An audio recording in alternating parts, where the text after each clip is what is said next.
करवा चौथ का व्रत यानी सुहागिनों का त्योहार। करवा चौथ का व्रत रखना एक सुहागन के लिए सौभाग्य की बात होती है।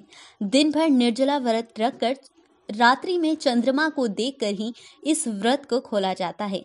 हर साल आने वाला ये त्योहार अब 4 नवंबर को है। इस त्योहार की तैयारियां पहले से ही शुरू हो जाती हैं और ये त्योहार बड़ी धूमधाम के साथ मनाया जाता है।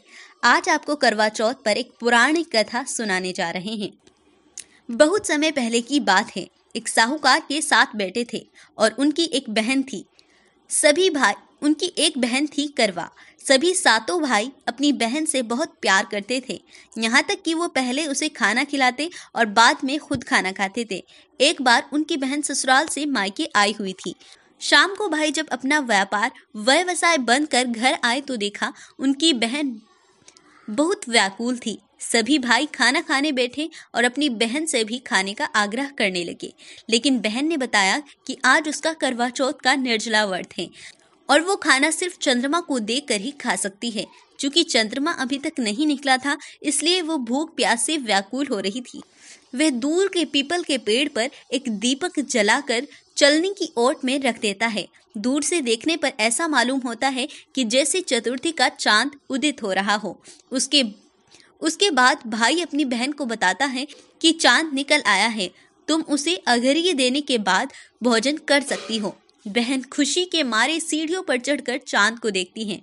उसे अर्घ्य देकर खाना खाने बैठ जाती है। वह पहला टुकड़ा मुंह में डालती है तो उसे छींक आ जाती है।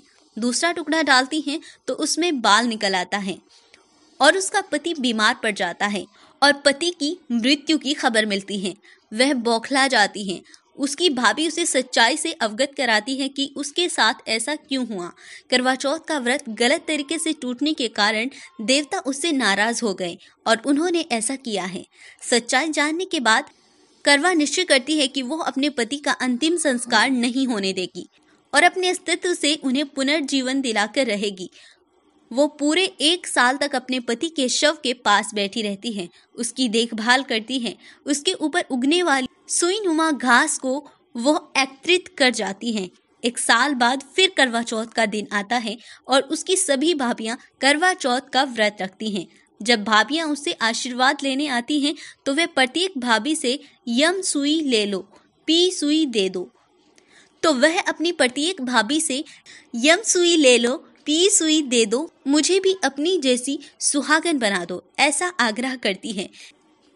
लेकिन हर बार भाभी उसे अगली भाभी से आग्रह करने को कह देती हैं। इस प्रकार जब 6ठे नंबर की भाभी आती है तो करवा उससे भी यही बात दोहराती है। यह भाभी उसे बताती है कि किच्चू की सबसे छोटे भाई की वजह से उसका व्रत टूटा था, अतः उसकी पत्नी में ही शक्ति है कि वे तुम्हारे पति को दोबारा जीवित कर सकती है।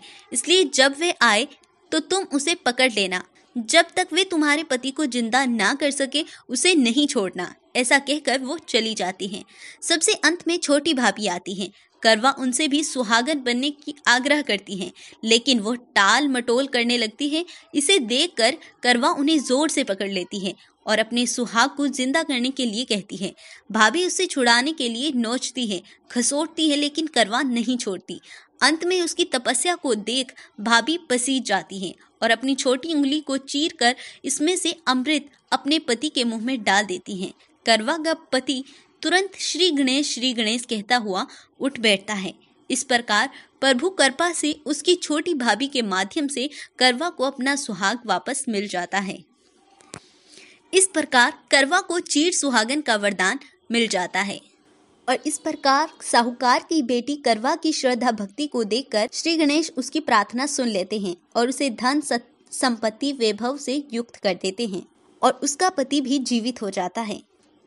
कार्तिक मास कृष्ण पक्ष की चतुर्थी तिथि का प्रारंभ 4 नवंबर को सुबह 3:34 पर होगा और अगले दिन 5 नवंबर को सुबह 5:14 पर समापन होगा। इस प्रकार से यह व्रत 13 घंटे 37 मिनट का होगा और इसका प्रारंभ सुबह 6 बजे से 35 मिनट पर होगा और शाम में यह व्रत 8:12 पर खोला जाएगा। तो करवा चौथ के इस व्रत को पूरी विधि विधान के साथ रखना जरूरी है। आज की ये वीडियो अगर आपको अच्छी लगी हो तो इसे लाइक शेयर जरूर करें। Thanks for watching. धन्यवाद।